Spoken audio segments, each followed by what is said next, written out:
Well, it's the halfway stage in proceedings now, and I tell you what, things could not be more different. On the back of the match lake, the grass bank, it's like summer. On the riverbank, it's pretty cold. Mick, they're not doing very well over there. There's lots of gloomy faces. The whole of the riverbank on the special lake is fishing really, really hard. There's 2 sections on there, both at this moment in time have been won with 20 pounds. That cold wind is definitely killing that end of the lake. As you say, it's a complete contrast to the grass bank of the match lake, which is like a summer's day. There's a battle going on the match lake at the moment. Paul Holland doing very, very well. Nick Speed, very well. Yeah, they're both sharing this A section on match lake. Nick Speed's on the MPEG 5, he's doing ever so well. Paul Holland's on the opposite MPEG. It's not an MPEG, but it's the up against the ropes, and I think those two are battling it out for that section. Jeff Fallons, he's doing well up on Arena. Yeah. Probably race leader at the moment, 45, 50 pound? I think so. He's down on that MPEG on the left-hand side. He's had some of the better fish that live up there. He's got a little bit of room, sharing it with Jason Lebowski. I think they're first or second in that section. Well, there it is. It's a battle of attrition. The last hour is going to be absolutely crucial, and it seems like it's going to be the warm water that is the place to be. Time will tell.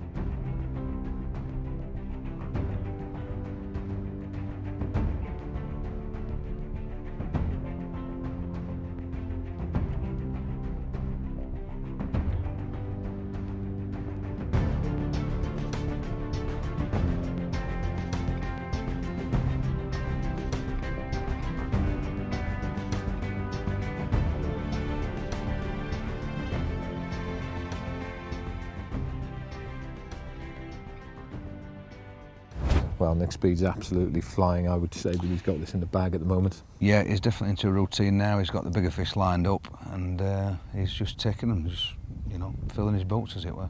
Interesting, he started down the edge behind this reed bed early, picked a few fish up, danced back out into the middle, didn't have much, and then he's come down now, and there's literally tails up in the edge. Yeah, I mean, he's kept feeding this inside line. It's perfect. He's got a lot of room past the end of his pole. He's got 2 or 3 pigs spare, and the fish are on it now, and he's plundering them. The other thing I notice about him is he is incredibly quick. Nick likes to make hay while the sun shines, and he's no slouch when it comes to amassing big weights of carp. And that's exactly what you'll see him. He's got all his tackle very balanced. I mean, Nick is a full-time angler and a coach, of course, and he knows how to catch fish, and the right equipment's the biggest part of that. He's on the feed again now, and we'll see an interesting little tactic when he feeds. He is, yeah. But he seems to be putting a pot or 2 in every 3 fish. Yes. At the moment. Yeah. Well, you don't want too many fish up there, because, of course, it's so shallow. If you get too many fish in there, all you're going to get is liners. Yeah. So Nick's going to feed. Here's the trick. Yes. And this is the intelligent bit. Yeah. Coming up the bank, look. Yeah. Not so spooking those fish. He's not taking his pole over the top of the fish, and he's approaching them, so he's only encroaching on 6 inches of water. And away he goes. They'll be preoccupied by that bait. Away goes his pole, and he'll do the same thing now when he approaches the swim with his rig. He's fishing about 8 inches deep. He is, yeah. I mean, it is very, very shallow water, and what Nick's actually doing is putting a full dendrobina on his hook.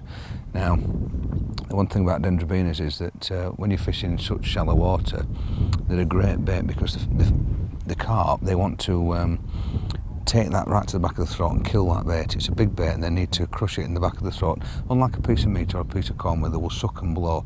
With this, they'll take it in, and the bait's right in there, and that gives him a chance just to set that hook, and that results in less foul hook fish. You see that bait now there. Yeah. There's probably even 2. He might even be just masking the point of the hook with another bait. It looks like. No, he's got 2 dendrobinas on there, because sometimes what the lads do is they put the worms on the hook, and then they mask the point of the hook with a piece of corn or a piece of meat, just so that when they're gently lifting, they're not pricking into fish foul hooking them. It's a really good method. And there it is. Look at that, he wants to get that out. He stood up straight away. Happy to let it swim out into open water, away from the danger of those reeds, and then once it's out there, he's happy. Let the fish do the work. Speedy Gonzales. That's him. He's coming out all down the section now. Paul Holland having a bit of a slap. Nick, I should think now, well over the ton. Yeah. Paul Holland, hard to kill? He'll be up there, 80, 90 pound, I would have thought.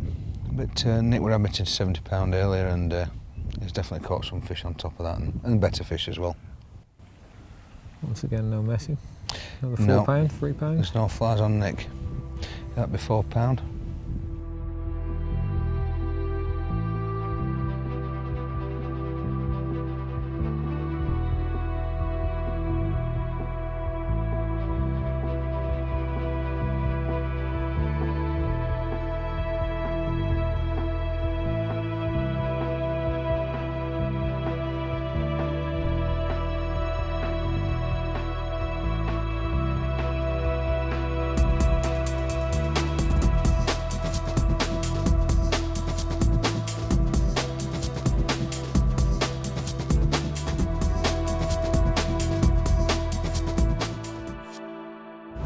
Well, that's it. Proceedings are very nearly at an end, and the man behind us is still at it. He's got one on at the moment. He's just about to net it, and I think, Phil, that is more or less it. What's the time? Well, I'm making about 5 seconds to go, so yeah, that's the lot. What? Well, there we go. That is the end of the first round of the UK Angling Championship. Some guys are already playing fish, some guys are packing up. They've got 15 minutes left to land anything that they've hooked at the moment. I see 1 or 2 poles out there, they're being shipped in quickly. They won't want to lose those fish. They've got a bit of time. Everyone else, it's time to come in, and the big question is this man at the top of the pile? The scales would tell us, and all of the guys will be looking for a good start to their 2013 championship race.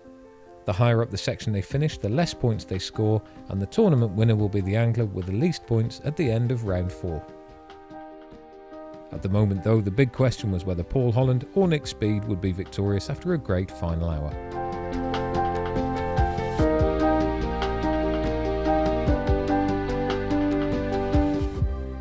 Nick Speed now on 51,280. Needs 17 kilos from this last net. It looks like it's there. That looks over 20.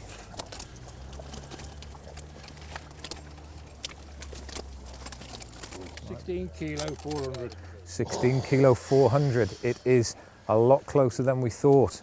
We now need to check exactly what the scores are. 67 kilos 680. 68 kilos for Paul Holland. It is that close. It's Paul Holland that takes it. Would you believe it? Chipped away all the way through the course of the day. Nick, that was incredibly close. Yeah. We'll have a word with you first. Congratulations. And sort of commiserations at the same time. We thought you got it. It was very, very close there. Yeah. Can't believe it, to be honest with you. I've not lost that many fish, just they've come down the edge a little bit too late, really. So yeah, quite shocked with that, really. Thought I got a bit more than that. Yeah, absolutely. But, Yeah. Well, there we go.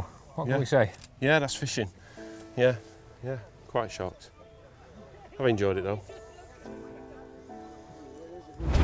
Well, there we go, a surprise result, and there's often surprises in match angling. Firstly, can I congratulate you? Wow, we've been watching you earlier. We thought you got second, but you've just pipped it at the post, 800 and something grams. Yeah, lucky.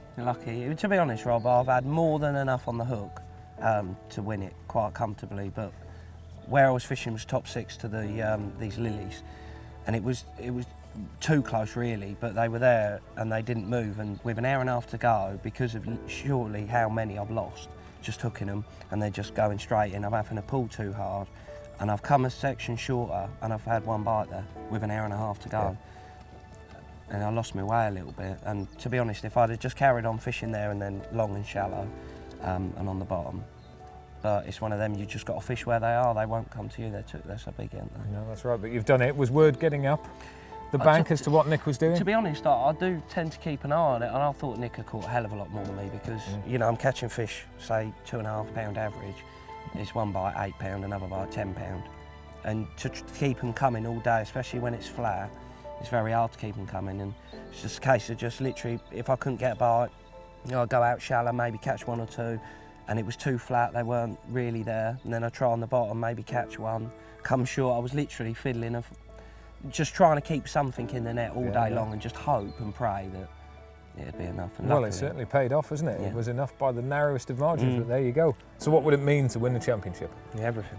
It really, really would mean everything because, you know, the UK champs in the Park Dean final, you know, they're the ones to win, in my eyes. That's what match fishing's about. It's about fishing against the best anglers and wanting to win, and that's why we're here. Like. So yeah, 1 down. Hopefully 3 more section wins to go. That'd be nice, wouldn't it? Or 3 more draws. Well, there we go, a twist in the tail at the very, very end. Everybody, us included, thought it was Nick Speed's. It turned out to be Paul Holland's. He leaves this victorious at the top of the pile for the trip up to Lindholm for round 2.